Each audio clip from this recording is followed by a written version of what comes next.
نحمده ونصلي على رسوله الكريم اما بعد فاعوذ بالله من الشيطان الرجيم بسم الله الرحمن الرحيم رب اشرح لي صدري ويسر لي امري واحلل عقدة من لساني يفقهوا قولي۔ ناظرین، پروگرام دعا کیجئے کے ساتھ ہم آپ کی خدمت میں حاضر ہیں۔ انشاءاللہ العزیز اس پروگرام میں ہم مختلف مواقع اور مختلف لوگوں کے لیے کی جانے والی دعاؤں کے بارے میں بات کریں گے۔ آج کے اس ابتدائی پروگرام میں ہم دعا کے آداب اور قبولیت کے مواقع وغیرہ کے موضوع پر بات کریں گے۔ دعا کیا ہے؟ دعا بندے کی اپنے رب سے التجا ہے، فریاد ہے، اس بات کا اظہار ہے کہ اے رب، میں محتاج ہوں، میں فقیر ہوں، اور تو داتا ہے، تو دینے والا ہے، سارے خزانوں کی کنجیاں تیرے ہاتھ میں ہے، تیرا دروازہ دن رات کھلا رہتا ہے، تو سب کی سنتا ہے، ہر وقت سنتا ہے، تو دل ہی دل میں پکارے جانے والی دعائیں بھی سنتا ہے اور زور سے بولی جانے والی بھی۔ دعا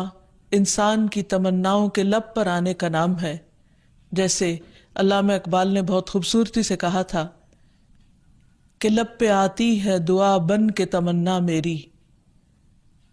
کہ میری تمنائیں، میری آرزوئیں،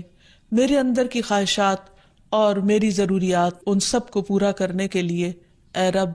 میری کوششیں کافی نہیں، ان کی تکمیل کے لیے میں تیرے سامنے ہاتھ پھیلاتا ہوں اور میں تجھ سے ہی دعا کرتا ہوں۔ حضرت زکریا علیہ السلام نے بہت خشوع کے ساتھ اور بہت یقین کے ساتھ اپنے رب سے کہا تھا کہ وَلَمْ أَكُمْ بِدُعَائِكَ رَبِّ شَقِيًّا، کہ تجھ سے دعا مانگ کر اے رب میں کبھی بدبخت رہا ہی نہیں، نامراد رہا ہی نہیں، یعنی تو ضرور سنتا ہے، تو میری بھی سنے گا۔ اسی وجہ سے ہم دیکھتے ہیں کہ وہ ایک طویل عرصے تک اولاد کی محرومی کے باوجود کبھی مایوس نہیں ہوئے، اپنے رب کو پکارتے رہے، مانگتے رہے، حتیٰ کہ ان کی دعا سن لی گئی۔ کیونکہ دعا کی قبولیت میں یہ بات ہمیشہ یاد رہے کہ اللہ سبحانہ وتعالی اپنی خاص حکمت کے تحت یہ جانتا ہے کہ کس بندے کو کب کیا چیز عطا کی جانی چاہیے۔ تو آئیے ابتدا میں ہم دیکھتے ہیں کہ دعا مانگتے کیسے ہیں، دعا کا ادب کیا ہے، سلیقہ کیا ہے، کیونکہ یہ ایک انتہائی کمزور اور عاجز انسان کے الفاظ اس کے عظیم رب کی بارگاہ میں اٹھتے ہیں، تو پھر یہ کیسے ہونے چاہیے تاکہ دعائیں قبول ہو جائیں۔ تو اس سلسلے میں سب سے پہلی بات تو یہ ہے کہ انسان کو دعا مانگتے وقت پوری توجہ اور پورے خشوع اور خضوع کا مظاہرہ کرنا چاہیے، کیونکہ اللہ سبحانہ تعالیٰ غافل دل کی دعا نہیں سنتا۔ دعا مانگنے کے ادب میں سب سے پہلا ادب، سلیقہ اور کرینہ یہ ہے کہ انسان پورے اخلاص کے ساتھ، پوری توجہ کے ساتھ، شوق اور محبت کے ساتھ اپنے رب سے مانگے، پورے یقین کے ساتھ کہ اس کا رب اس کی دعا ضرور سنے گا۔ قرآن مجید میں اللہ تعالیٰ فرماتے ہیں وَادْعُوهُ مُخْلِصِينَ لَهُ الدِّينَ، اس سے دعا کرو دین کو اسی کے لیے خالص کرتے ہوئے، یعنی صرف اللہ سے مانگو، کسی اور سے نہیں، کیونکہ سب کو دینے والا دراصل وہی ہے۔ انبیاء ہوں یا اولیاء کرام ہوں یا بزرگان دین ہوں، سب کے سب اسی کے آگے سجدہ ریز ہوتے ہیں اور اسی کو پکارتے ہیں۔ نبی صلی اللہ علیہ وسلم صبح سے شام تک ہر موقع پر اپنے رب کو پکارا کرتے تھے، اور وہ تمام دعائیں احادیث کی کتابوں میں ہمیں صحیح سند کے ساتھ ملتی ہیں کہ کس طرح آپ صلی اللہ علیہ وسلم صبح بستر سے اٹھتے وقت اپنے رب کو پکارتے، پھر نماز میں کون کون سی دعائیں مانگتے، پھر اسی طرح کھانا کھانے سے پہلے، کھانا کھانے کے بعد، یہاں تک کہ اگر چھینک آئے تو اس وقت کیا پڑھا جائے، اور اسی طرح رات کو سوتے وقت، اور بے شمار مواقع کی دعائیں، اور اس کے علاوہ بھی نبی صلی اللہ علیہ وسلم کی دعائیں بہت ہی خوبصورت انداز میں مختلف کتابوں میں ہمیں ملتی ہیں، جس سے ہمیں دعا مانگنے کا سلیقہ اور ادب پتہ چلتا ہے، کیونکہ نبی صلی اللہ علیہ وسلم اللہ کے محبوب تھے، اور کس طرح اللہ کے محبوب نے اپنی عاجزی اور انکساری کا اظہار اپنے رب کے حضور کیا ہے، وہ ہمارے لیے ایک بہترین نمونہ ہے۔ پھر دعا مانگنے کے ادب میں ایک اہم ترین ادب یہ ہے کہ انسان توجہ سے مانگے، حدیث میں آتا ہے کہ اللہ سبحانہ وتعالی غافل دل کی دعا نہیں سنتا، یعنی انسان جب مانگے تو واقعی اس کو یہ معلوم ہو کہ وہ کیا مانگ رہا ہے، اور پھر تضرع اور عاجزی کے ساتھ بار بار اصرار کر کے مانگے، یہ نہ کہے کہ اے رب تو چاہے تو دے دے اور تو نہیں چاہتا تو نہ دے، نہیں، بلکہ پورے یقین کے ساتھ اپنے رب سے مانگے، اور اس بات کا بھی پورا یقین ہونا چاہیے کہ رب دعا سنتا ہے، کیونکہ وہ دیتا ہے۔ رب نہ سوتا ہے، نہ اس کو اونگ آتی ہے، نہ اس کو نیند آتی ہے، اور اس کو دینے کے لیے کسی سے مشورے کی بھی ضرورت نہیں ہوتی، کوئی اس پر جبر نہیں کر سکتا، کسی کا اس پر زور نہیں۔ اس لیے انسان جب اس سے مانگے تو یہ سوچ کے مانگے کہ اس کو دینے میں پورا پورا اختیار ہے اور وہ میری دعا بھی ضرور سنے گا۔ پھر اسی طرح انسان اپنی عاجزی اور مسکنت کا اظہار کرے، مانگتے وقت انسان اپنے اندر کو بالکل تکبر سے خالی کر لے اور یہ سمجھے کہ میں ایک انتہائی حقیر چیز ہوں اور میرا رب عظیم خالق ہے، پوری کائنات کا مالک ہے، اور میں اسی کے آگے ہاتھ پھیلا رہا ہوں، جو میرے اٹھے ہوئے ہاتھوں کو کبھی خالی نہیں لوٹائے گا، اور اس کو دینے سے محبت ہے، وہ دے کر خوش ہوتا ہے اور دعا کرنے والے سے محبت رکھتا ہے، اور جو دعا نہیں کرتا اللہ تعالیٰ اس سے ناراض ہوتا ہے۔ اللہ سبحانہ وتعالیٰ قرآن مجید میں خود فرماتے ہیں وَقَالَ رَبُّكُمُ ادْعُونِي أَسْتَجِبْ لَكُمْ، تمہارا رب کہتا ہے مجھ سے دعا مانگو، ادعونی استجب لکم، میں تمہاری دعائیں قبول کروں گا۔ اس لیے رب کے وعدے پر یقین کرتے ہوئے ہمیں دعا کرتے رہنا چاہیے۔ پھر اسی طرح یہ ہے کہ دعا میں عاجزی اور انکساری کے ساتھ ساتھ گریہ وزاری بھی ہونی چاہیے، جس طرح نبی صلی اللہ علیہ وسلم بدر کے موقع پر اللہ سبحانہ وتعالیٰ کے حضور آہوزاری کے ساتھ دعائیں کر رہے تھے۔ اس سلسلے میں روایت میں آتا ہے کہ نبی صلی اللہ علیہ وسلم قبلہ رخ ہو کر گڑ گڑا کے دعا کر رہے تھے کہ اے اللہ میرے لیے اپنے کیے ہوئے وعدے کو پورا فرما، اے اللہ اپنے وعدے کے مطابق عطا فرما، اے اللہ اگر اہل اسلام کی یہ جماعت ہلاک ہو گئی تو زمین پر تیری عبادت نہ کی جائے گی۔ اور پھر اس قدر عاجزی و زاری تھی کہ حضرت ابوبکر صدیق رضی اللہ تعالیٰ عنہ نے جب آپ کو دیکھا تو پیچھے سے آ کر آپ سے چمٹ گئے اور کہنے لگے کہ اے اللہ کے نبی اب بہت کافی ہو چکا، آپ نے اپنے رب سے بہت کچھ مانگ لیا، اللہ تعالیٰ آپ سے کیے ہوئے وعدے کو ضرور پورا کرے گا۔ پھر اسی طرح یہ ہے کہ انسان دعا میں تکرار کرے، یہ نہ ہو کہ ایک بار مانگے، دو بار مانگے اور اس کے بعد تھک کر بیٹھ جائے اور یہ کہے کہ میری دعا تو سنی نہیں جاتی، اس لیے دعا مانگنے کا فائدہ نہیں۔ ہم دیکھتے ہیں کہ کس طرح انبیاء علیہ السلام مسلسل دعائیں مانگتے رہے، اصرار کے ساتھ مانگتے رہے۔ اس سلسلے میں ہمیں رسول اللہ صلی اللہ علیہ وسلم کی ایک حدیث سے بھی پتہ چلتا ہے کہ جب اصرار کے ساتھ اور تکرار کے ساتھ انسان دعا کرتا ہے تو اس کا کیا فائدہ ہوتا ہے۔ آپ صلی اللہ علیہ وسلم نے فرمایا جس شخص نے 3 مرتبہ اللہ تعالیٰ سے جنت مانگی، جنت اس کے لیے دعا کرنے لگتی ہے کہ اے اللہ اسے جنت میں داخل کر دے، اور جو شخص 3 مرتبہ دوزخ سے پناہ مانگے تو دوزخ اس کے لیے دعا کرنے لگتی ہے کہ یا رب اس شخص کو دوزخ سے پناہ دے۔ پھر اسی طرح یہ ہے کہ انسان کو چاہیے کہ انسان مانگنے کے انداز میں ہاتھ اٹھا کر اللہ تعالیٰ سے مانگے، کیونکہ اللہ سبحانہ وتعالیٰ بہت حیا والا ہے، بہت کرم فرمانے والا ہے۔ اس کو اس بات سے شرم آتی ہے کہ اس کا کوئی بندہ اس کے آگے ہاتھ پھیلائے اور پھر اللہ تعالیٰ ان ہاتھوں کو خالی لوٹا دے۔ وہ سب سے بڑا بادشاہ ہے، حقیقی بادشاہ، مالک کائنات، سارے خزانوں کا مالک، وہ کبھی بھی اپنے بندے کو خالی ہاتھ نہیں لوٹاتا۔ ہاں یہ ضرور ہے کہ کبھی وہ انسان کو فوراً مل جاتا ہے جو انسان اپنے لیے طلب کرتا ہے، اور کبھی ایسا ہوتا ہے کہ اس سے بہتر کچھ اور عطا کر دیا جاتا ہے، یا اس سے کوئی آنے والی مصیبت ٹال دی جاتی ہے، یا پھر آخرت میں اس کے لیے اس دعا کے اجر کو ذخیرہ کر دیا جاتا ہے، جسے دیکھ کر انسان تمنا کرے گا کہ کاش دنیا میں اس کو اپنی دعاؤں کے صلے میں کچھ بھی نہ ملا ہوتا۔ پھر اسی طرح یہ ہے کہ دعا کرتے وقت انسان کو حمد و ثنا کے ساتھ آغاز کرنا چاہیے، یعنی اللہ سبحانہ وتعالیٰ کی تعریف کرنی چاہیے، نبی صلی اللہ علیہ وسلم پر درود شریف پڑھنا چاہیے، اور اس کے بعد اپنی عرض رکھنی چاہیے۔ تو جس دعا کے آگے پیچھے درود شریف پڑھ لیا جائے وہ دعا بھی قبول ہوتی ہے۔ فضالہ بن عبید رضی اللہ عنہ سے روایت ہے کہ ایک مرتبہ رسول اکرم صلی اللہ علیہ وسلم تشریف فرما تھے۔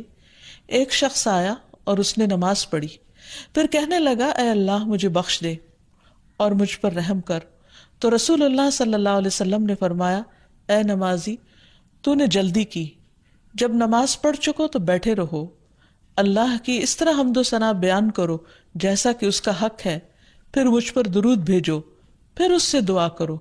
یعنی یہ دعا مانگنے کا ادب اور سلیقہ ہے۔ پھر اسی طرح یہ ہے کہ انسان کی دعاؤں کی قبولیت میں بعض اوقات اس کے گناہ حائل ہوتے ہیں، اور جب انسان استغفار کرتا ہے، توبہ کرتا ہے، تو دروازے کھل جاتے ہیں۔ اسی لیے انسان جب دعا کرے تو اس کے ساتھ ساتھ اپنے رب سے توبہ اور استغفار کرے۔ پھر اسی طرح دعا کرنے کے ادب میں سے ایک چیز یہ بھی ہے کہ انسان جب دعا کرنا شروع کرے تو سب سے پہلے اپنے لیے دعا کرے، پھر اپنے قریبی لوگوں کے لیے دعا کرے، اور پھر تمام لوگوں کے لیے دعا کرے۔ جیسے حضرت ابراہیم علیہ السلام کی دعا میں آتا ہے ربنا اغفر لی ولوالدی وللمؤمنین یوم یقوم الحساب، کہ اے ہمارے رب مجھے بخش دے اور میرے والدین کو بخش دے اور تمام مومنوں کو بخش دے جس دن حساب کتاب قائم ہو۔ پھر اسی طرح دعا مانگنے کے آداب میں سے یہ بھی ہے کہ انسان جامع الفاظ کے ساتھ، بہترین الفاظ کے ساتھ دعا مانگے، اور اس سلسلے میں ہم دیکھتے ہیں کہ نبی صلی اللہ علیہ وسلم سے بڑھ کر کس کے الفاظ جامع ہو سکتے ہیں، کمپریہنسو، کہ کم الفاظ میں زیادہ بڑی چیزیں مانگی گئی ہیں۔ اس لیے ہمیں مسنون دعاؤں کو یاد کرنے اور ان کو پڑھنے کا بھی اہتمام کرنا چاہیے۔ نبی صلی اللہ علیہ وسلم کو جو خاص چیزیں عطا کی گئی تھیں ان میں سے ایک چیز جوامع الکلم تھی، جس کے بارے میں آپ نے فرمایا اوتیت جوامع الکلم، مجھے جامع بات کہنے کی صلاحیت بخشی گئی ہے، یعنی کم الفاظ میں زیادہ بڑا مضمون۔ پھر اسی طرح انسان کو اپنے نیک اعمال کو وسیلہ بنا کر دعا کرنی چاہیے۔ اگر زندگی میں انسان نے خالصتاً اللہ تعالیٰ کے لیے کچھ کام کیا ہو تو مشکل وقت میں، تکلیف کے وقت میں، پریشانی کے وقت میں انسان اپنے رب کے سامنے اس نیک عمل کا ذکر کر کے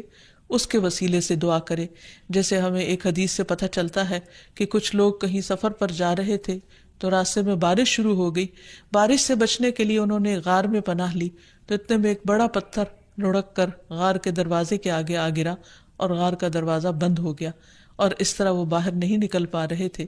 تو اس وقت ان تینوں نے آپس میں یہی سوچا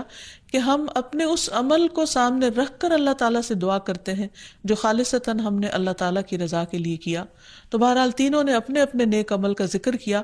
جس کی بدولت ان کی دعا قبول ہو گئی اور غار کے پتھر ہٹ گیا جو کہ بظاہر ناممکنات میں سے تھا، اور اس طرح وہ لوگ وہاں سے نکل آئے، ادروائز ان کی زندگی بھی خطرے میں تھی۔ پھر اسی طرح یہ ہے کہ اللہ تعالیٰ کے خوبصورت ناموں کو وسیلہ بنا کر دعا کرنی چاہیے۔ قرآن مجید میں آتا ہے وَلِلَّهِ الْأَسْمَاءُ الْحُسْنَى فَادْعُوهُ بِهَا، اور اللہ کے لیے ہیں اچھے اچھے نام، بس اسے پکارو ان ناموں کے ذریعے، یعنی ان کے وسیلے سے۔ تو اللہ سبحانہ وتعالیٰ کے نام مختلف دعاؤں کے آخر میں بھی آتے ہیں، اور اس کے علاوہ اللہ تعالیٰ کے ان سارے ناموں کو پڑھ کر بھی دعا کی جا سکتی ہے، یا پھر کسی خاص نام کے ساتھ بھی اس کو پکارا جا سکتا ہے۔ جیسے عموماً ہم یا اللہ تو کہتے ہی ہیں، یا پھر یا رب، یا رحمان، یا رحیم، یا کریم، یا ذی الجلال والاکرام، یا حی یا قیوم برحمتک استغیث۔ ان اچھے اچھے ناموں کے ساتھ اللہ تعالیٰ کو بار بار پکار کر دعا کرنے سے دعا قبول ہوتی ہے۔ پھر اسی طرح اگر کوئی شخص باوضو دعا کرتا ہے تو اس کی دعا بھی قبول ہوتی ہے۔ اس سلسلے میں ہم دیکھتے ہیں ابو عامر رضی اللہ عنہ جب شہید ہوئے تو ابو موسیٰ اشعری رضی اللہ عنہ نے آ کر نبی صلی اللہ علیہ وسلم کو اس کی خبر دی اور کہا کہ ابو عامر نے کہا تھا کہ آپ صلی اللہ علیہ وسلم سے کہنا کہ میرے لیے استغفار کریں۔ آپ نے پانی طلب فرمایا، وضو کیا، پھر ہاتھ اٹھا کر دعا کی، اے اللہ عبید ابو عامر کی مغفرت فرما۔ پھر اسی طرح دعا کی قبولیت کے آداب میں سے ایک ادب یہ بھی ہے کہ انسان حلال رزق کا اہتمام کرے۔ نبی اکرم صلی اللہ علیہ وسلم نے ایک شخص کا ذکر کیا کہ وہ طویل سفر کرتا ہے، پریشان حال ہے، اور خاک آلود ہے اس کے بال اور اس کا لباس، اور وہ بہت تھکا ہوا ہے اور اپنے ہاتھ آسمان کی طرف اٹھا کر کہتا ہے یا رب یا رب، لیکن اس کی دعا کہاں سے قبول کی جائے؟ اس کا کھانا بھی حرام کا، اس کا پہننا بھی حرام کا، اور وہ حرام پر ہی پرورش پایا، تو اس کی دعا کہاں سے قبول ہو؟ تو اس سے یہ پتہ چلتا ہے کہ انسان اگر یہ چاہتا ہے کہ اس کی دعائیں قبول ہوں تو وہ اپنے کھانے پینے اور اپنے لباس اور اپنی زندگی میں بھرپور طریقے سے حلال کا اہتمام کرے۔ پھر اسی طرح یہ ہے کہ دعا میں تصنع اور تکلف سے پرہیز کرنا چاہیے۔ اس سلسلے میں ایک حدیث میں آتا ہے، ابن عباس فرماتے ہیں کہ دعا میں قافیہ بندی سے پرہیز کرتے رہنا، کیونکہ میں نے رسول اللہ صلی اللہ علیہ وسلم اور آپ کے صحابہ کو دیکھا ہے کہ وہ ہمیشہ اس سے اجتناب کرتے تھے، یعنی اس سے بچا کرتے تھے۔ پھر اسی طرح دعا میں مبالغے سے بھی پرہیز کرنا چاہیے۔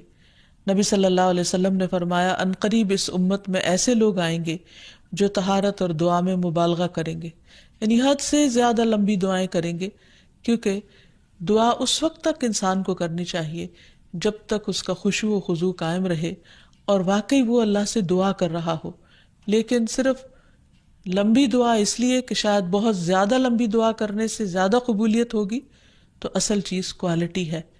بعض اوقات انسان صرف ایک جملہ بولتا ہے لیکن اتنے درد کے ساتھ، اتنے احساس کے ساتھ، اتنی شدت کے ساتھ کہ وہی کافی ہو جاتا ہے۔ جیسے یونس علیہ السلام نے مچھلی کے پیٹ میں پکارا تھا، لا الہ الا انت سبحانک انی کنت من الظالمین، کہ لا الہ الا انت، نہیں کوئی الہ مگر تو ہی، سبحانک تو پاک ہے، انی کنت من الظالمین بے شک میں ظالموں میں سے ہوں، میں گناہ گاروں میں سے ہوں۔ تو ان کی دعا فوراً سن لی گئی، قبول کر لی گئی۔ پھر اسی طرح کچھ اوقات اور مقامات ایسے ہیں کہ جہاں انسان کی دعا قبول ہوتی ہے،